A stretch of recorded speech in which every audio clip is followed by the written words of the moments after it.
মহান আল্লাহ তাআলাই জানে যে কী হবে, যে তারা এতটা অলরেডি আমি 4টা থানাতে গেছি, আমাকে নিয়ে গেছে 4টা থানাতে। এরপরে এখন একদম পেশোয়ার শহরে এরকম গাড়ি, তারা আমাকে সে মন্ত্রীর মতো করে নিয়ে যাচ্ছে।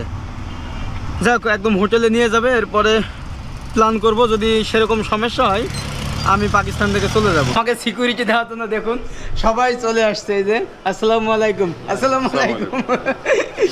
তো এই জিনিসটা দেখে আমার ভালো লাগছে। অ্যান্ড মানে এখানকার পুলিশ প্রশাসন সবাই একদম সেই বর্ডার থেকে আমার হোটেল পর্যন্ত তারা গাড়ি নিয়ে প্রোটোকল দিয়ে সিকিউরিটি নিয়ে আসছে, যাতে আমার কোনো রকমের প্রবলেম না হয় বা সেফটি থাকি বা সব এভরিথিং।